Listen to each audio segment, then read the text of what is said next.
ele se torna vigilante.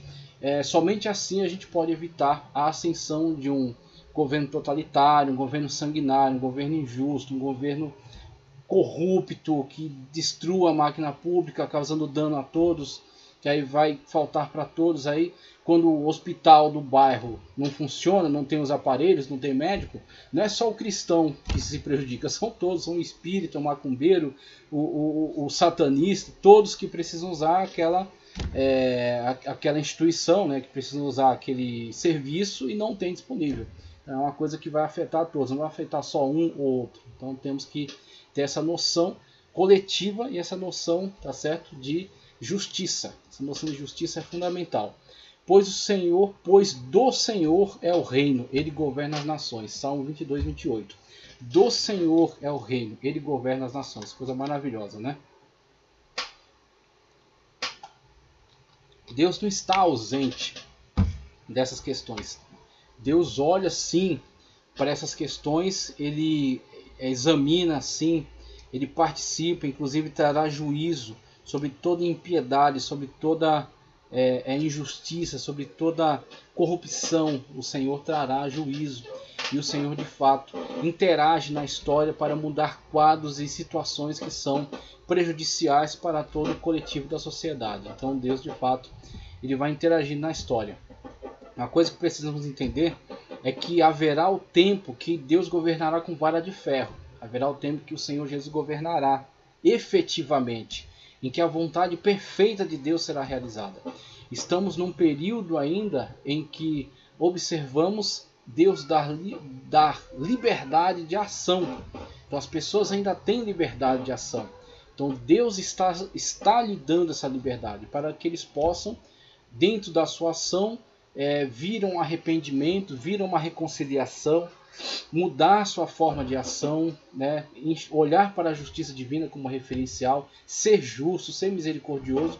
Ainda há essa possibilidade, mas uma vez que há essa possibilidade, há essa liberdade, também há a liberdade daqueles que ignoram os preceitos divinos e agem com injustiça, e agem com crueldade, e agem com malignidade, se deixam levar por influências malignas, satânicas, carnais, tá certo? Egocêntricas. Então você tem muitas forças atuando nesse mundo que são de fato promotoras desse sentimento egocêntrico, esse sentimento muitas das vezes sanguinário, maligno. Então existem muitas ideologias que circulam que promovem essa malignidade. E como fica Deus em relação a isso? Discutimos até na matéria de Hamartiologia.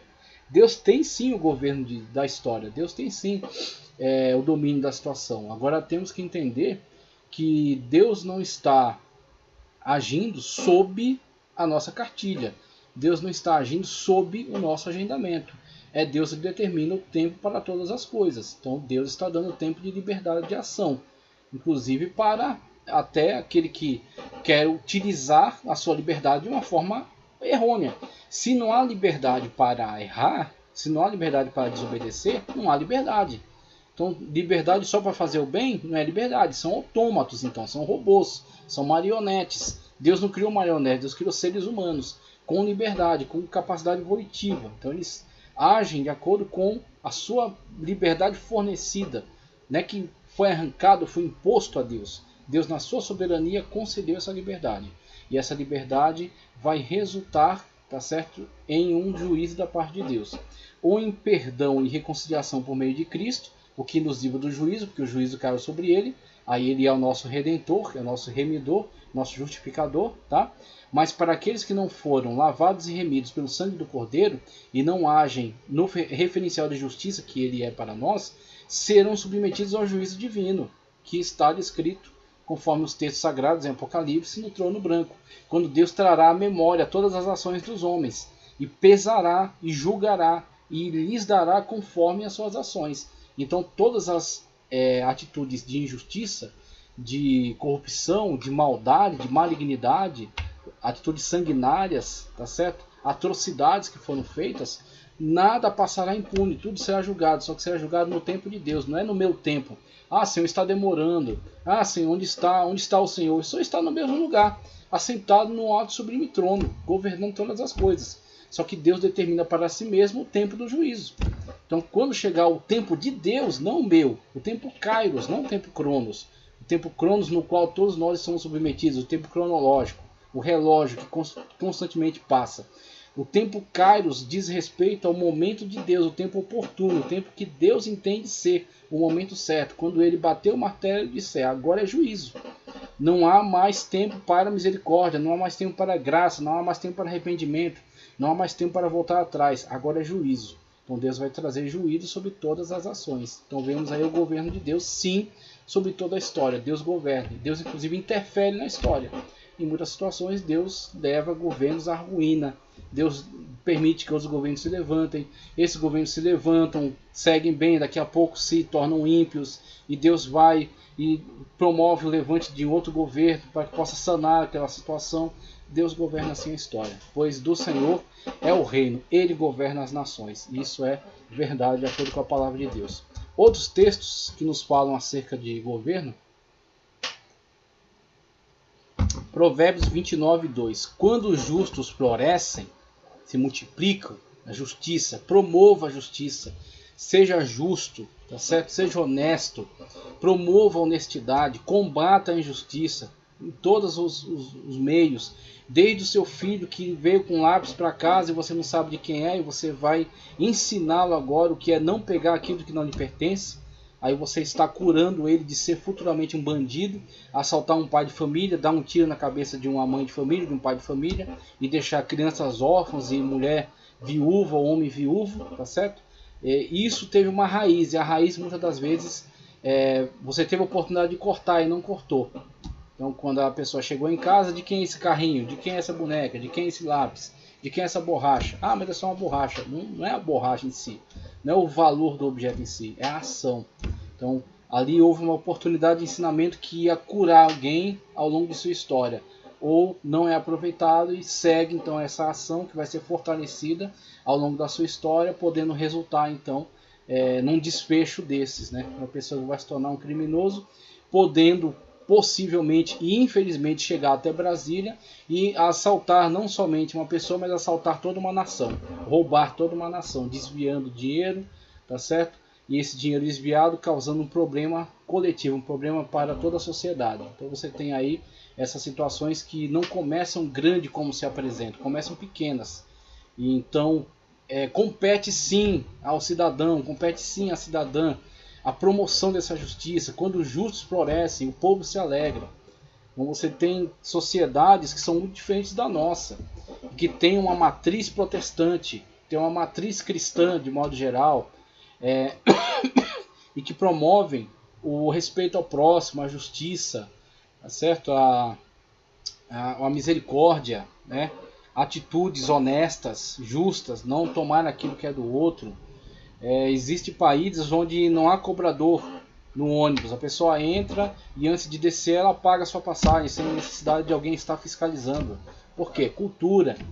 Isso é cultura, é cultura, é a pessoa incorporar em si essa noção, é um amadurecimento, é uma sociedade avançada que entende os seus deveres, que exige os seus direitos, tanto exige aquilo que lhe é direito, como também cumpre os seus deveres, sem a necessidade de uma fiscalização, como infelizmente, quanto mais atrasada a sociedade, maior seu código de leis, que é necessário fiscalizar cada centímetro da sua ação, porque constantemente está tentando burlar, tentando um meio de se beneficiar particularmente, mesmo em detrimento dos outros. Então você tem aí uma sociedade que infelizmente vai se deteriorando desde a base, e isso reflete depois nos governantes. Por quê? Lá desde o início ela está destruída. Quando os justos florescem, o povo se alegra. Quando os ímpios governam, o povo geme. É exatamente o que temos visto, né?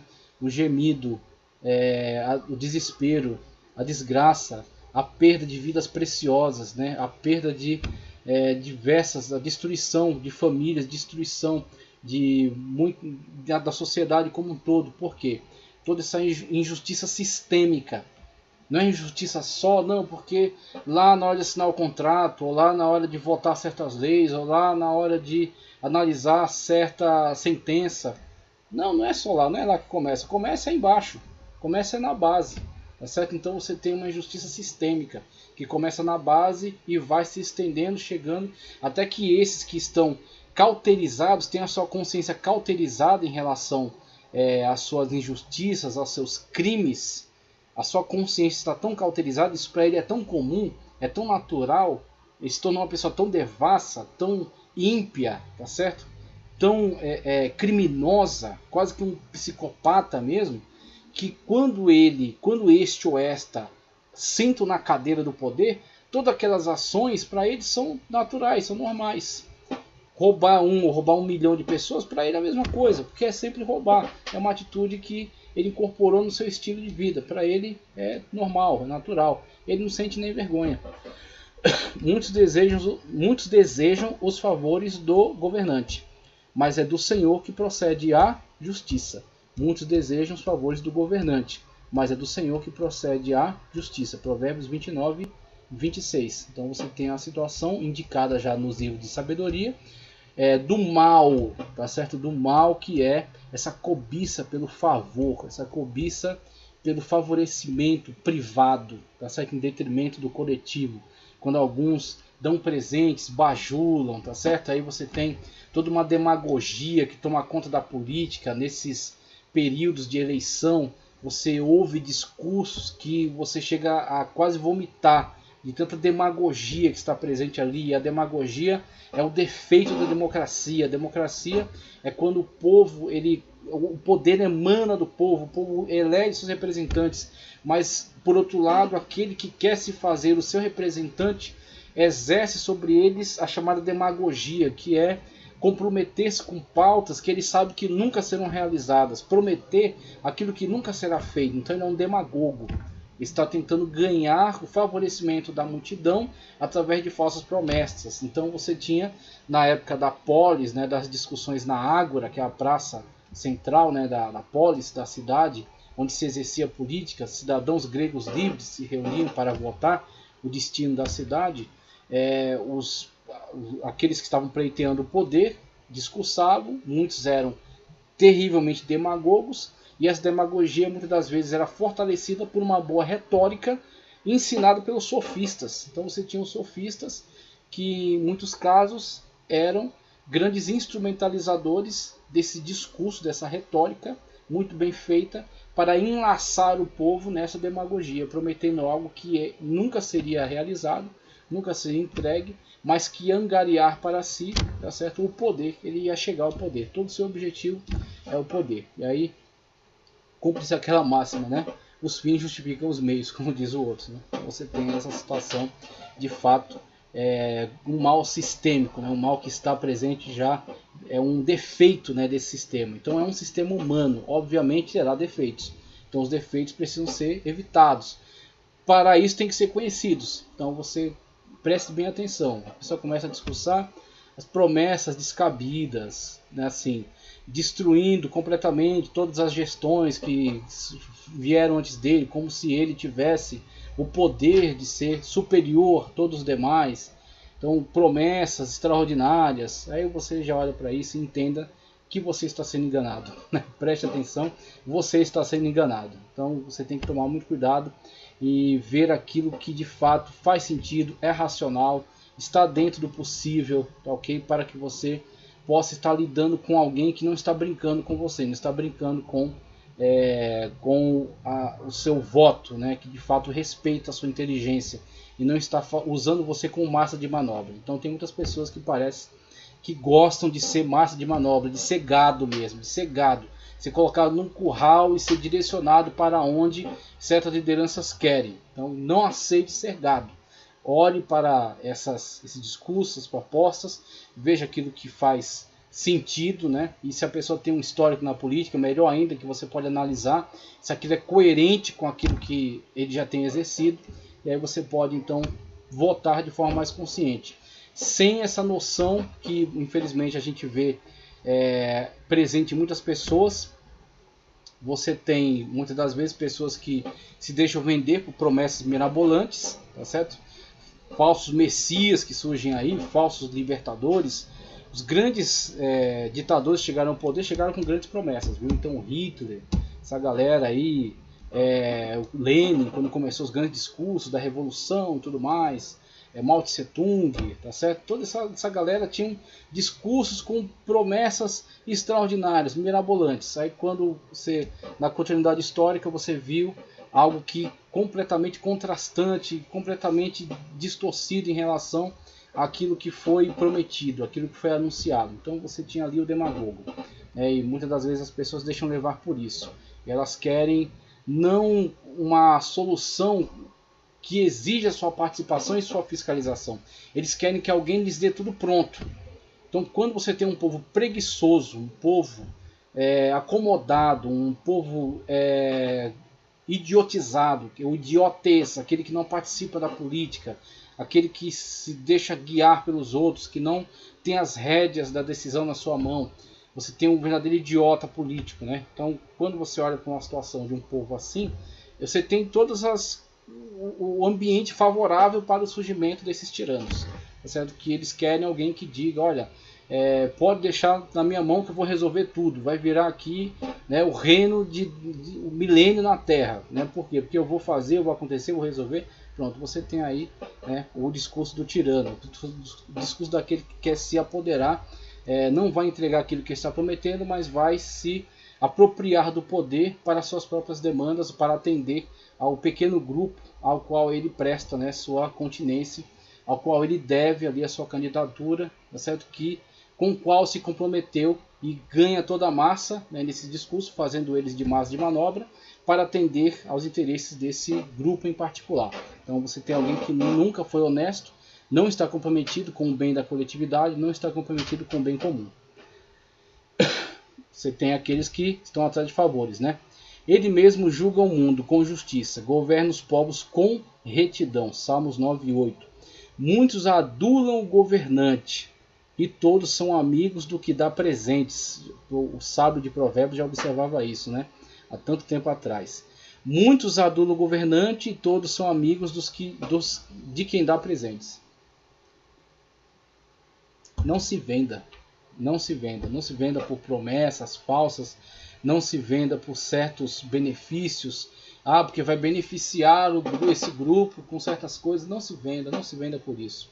Essas pessoas que adulam, que compram dessa maneira, mais tarde eles chegam ao poder e eles fazem o que bem entendem, porque eles nunca estiveram comprometidos com o bem da coletividade, sim com suas próprias demandas, suas próprias pautas. Então, com isso, ele promete o que você quiser ouvir para você lhe dar o voto de confiança e ele chegar no poder. O único objetivo era o poder.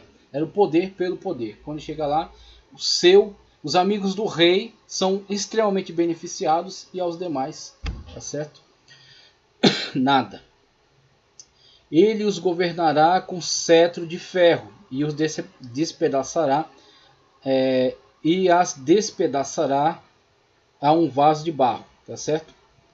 Ele governará com cetro de ferro e as despedaçará como um vaso de barro, né? Apocalipse 2:27, acerca do governo de Cristo. É o único governo que de fato poderá ser totalmente gabaritado para o exercício desse controle, o exercício desse domínio, o exercício dessa justiça universal, tá certo? O equilíbrio dessa justiça para todos os povos da terra.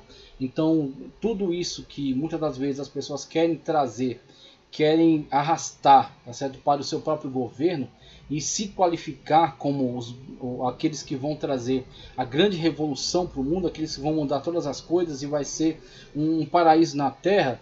Sempre que alguém tentar trazer isso para o seu governo, duvide, desacredite, tá certo? Desconfie, porque o único momento que nós veremos isso é no governo de Cristo. Nós só temos um Messias, o Messias chama-se Jesus Cristo. É ele que governará com cetro de ferro, ou seja, com autoridade. Ele de fato esmiuçará todas essas pequenos potentados que tentam sempre se locupletar do poder, beneficiar em causa própria, governar em causa própria. Ele despedaçará então todos esses governos ímpios, todos os governos injustos, e ele exercerá a justiça para todas as nações. Então, somente no milênio, somente com Cristo. Enquanto não chegarmos ao milênio, temos governos humanos falhos, tá certo? E que precisam ser constantemente vigiados. Então, é necessário sempre a vigilância. Por isso que temos que tomar cuidado para que o Estado não tenha mais poder do que deve. A gente vai ver aqui algo de Thomas Hobbes sobre a questão do poder do Estado. Então ele vai colocar essa questão, mas eu também vou trazer outras noções em relação ao Estado político do qual nós estamos inseridos, que fala dos freios e contrapesos, que fala acerca do controle de poder. Então você tem essa necessidade de ser constantemente vigilante em relação às ações do Estado e não ter político de estimação. Então tem muitas pessoas que, não, vou votar porque eu sou grato a ele, porque fez isso, porque fez aquilo. Desde de ser burro. Tudo que o governo faz, ele faz com o seu próprio dinheiro. Não é nada que ele fez porque ele é bonzinho, porque ele é maravilhoso, porque foi enviado por Deus. Deixe de besteira, deixe de bobagem. Tudo aquilo que ele fez, todas as pautas com que ele se comprometeu, não foi do bolso dele que ele tirou o dinheiro, foi do seu. Ele simplesmente devolveu a você aquilo que é seu. Agora tem uns que pegam, não, aquilo que você investiu vai tudo para a segurança. Vamos fortalecer o exército, comprar maquinário militar. Não, vai tudo para a construção civil. Então vamos pegar, aumentar o número de empregos, porque vai ter construção de estrada, barragem, usinas. Não, vamos pegar, vamos para a educação. Então vai ter bolsas, vai ter isso e aquilo. Então, de alguma maneira ou de outra, ele vai beneficiar certa pauta com que se comprometeu, mas tudo aquilo que ele vai investir é com o seu dinheiro. Então, não existe essa coisa de, não, vou votar porque eu sou grato a ele. Não, só vai votar nele, primeiro, se ele cumpriu com aquilo com que se comprometeu. Se o seu governo, de fato, atendeu aquilo que ele prometeu, aquilo que ele se comprometeu a fazer. Então, foi coerente com seus discursos? Seus discursos puderam ser enxergados em ações ao longo do seu período de governo? Sim, não. As propostas para o futuro, tá certo? Os projetos, aquilo que ele pretende desenvolver faz sentido? Nós de fato podemos acreditar, confiar nisso? Ou na verdade ele falhou terrivelmente em muitas das coisas e agora está dizendo que para o futuro vai mudar tudo, tudo vai ser diferente? Aí você vai votar porque você foi beneficiado. Teve uma bolsa. Teve beneficiou minha cidade, construiu uma estrada. Não faça isso. Não se prostitua, não se venda dessa maneira. Aquilo que foi feito com o seu próprio dinheiro, com o erário, com o bem público, ok? Que veio do seu próprio bolso. Então você não tem um tipo de obrigação em relação a ele. Você não precisa ter político de estimação. Você tem que analisar racionalmente aquilo que foi feito, tá certo? E aquilo que ele está se comprometendo a fazer. Ou aquele que está tentando chegar ao poder agora, tá certo? Se ele tem algum meio de demonstrar que tem competência para isso. Ele tem formação, ele tem algum histórico político, quais foram as suas ações até este momento, do que ele participou, o que ele fez, o que ele pode demonstrar para dizer que ele está apto a isso. Então tudo isso tem que ser analisado, tem que ser pesado, sem essas ilusões, tá certo? De gratidão, esse tipo de coisa, não é o lugar para isso. A política não é o lugar para isso, tá certo? Aquilo que beneficia a coletividade, aquilo que está de acordo com as pautas assumidas, aquilo que está de acordo com a necessidade, tá certo? As demandas sociais que estão em voga hoje. Então você tem que ver aquilo que está de fato de acordo com a realidade, não aquilo que está só no campo das ideias, no campo das palavras, do discurso, da retórica, né? Porque aí você estaria se vendendo para um demagogo. Por meu intermédio, os reis governam, e as autoridades exercem a justiça. Provérbios 8,15. O governante sem discernimento aumenta as opressões. Olha que coisa extraordinária. O governante sem discernimento aumenta as opressões, mas os que odeiam o ganho desonesto prolongarão o seu governo. Então aquele que governa sem discernimento, você tem alguém que, por exemplo, governa sem buscar aconselhamento na multidão dos conselhos, na sabedoria. Alguém que governa com autoritarismo, sem observar as necessidades, as demandas do povo ao qual ele representa. Então você tem todas essas situações nas quais a pessoa arrogantemente se coloca no poder, como se estivesse no pedestal, como se estivesse acima de todos os demais, e tenta atender somente aquilo que traga benefício próprio. Então, não, eu não vou trabalhar nisso aqui porque isso aqui não vai me render votos, eu vou trabalhar nisso aqui porque isso aqui vai ficar exposto, né, todos vão ver, e vai angariar para mim perpetuação no poder. Vou conseguir me reeleger ou vou conseguir eleger alguém que eu indicar e que vai continuar então me beneficiando. Então muitas das vezes é isso que você tem que tomar cuidado, porque o governo trabalha muitas das vezes para si mesmo. O governo trabalha para o governo, para se perpetuar no poder. E aí, em vez dele se comprometer com aquilo que é necessário, ele se compromete com aquilo que lhe dará um retorno imediato. Tá certo? Então é necessário olhar para todas essas pautas. Para dar continuidade àquilo que estamos discutindo aqui, tá certo? Eu quero ler aqui Franklin Ferreira, Contra a Idolatria do Estado, o papel do cristão na política. Franklin Ferreira, Contra a Idolatria do Estado. Olha só o que ele nos diz a partir da página 130. A partir da página 130. Wolfhard Pannenberg lembra que devemos ter em mente que o anticristo se manifesta particularmente em doutrinas intramundanas ou utopias, coisas não realizáveis, são apenas no campo das ideias. Então, no campo da teoria funciona muito bem, é como o comunismo, né? O comunismo na teoria funciona muito bem, vai ter a estatização dos meios de produção, a coletivização, e aí todos vão participar, vai ter divisão igualitária, contra a propriedade privada e tudo mais. Mas pegue, né, o histórico do que os comunistas produziram ao longo da história e veja se foi isso que aconteceu. Na verdade, o que existiu sempre foi uma chamada nomenclatura, que é aqueles ligados ao partido único, que se beneficiam de forma extraordinária. E a população é distribuída sim, distribuída miséria. Então você tem diversas situações de mortandades, tá certo? De deportações, de trabalho escravo, de abusos diversos, de limitação dos direitos ou exclusão total dos direitos. Veja a Coreia do Norte, que é um país comunista. É só você ver qual país comunista funcionou, deu certo.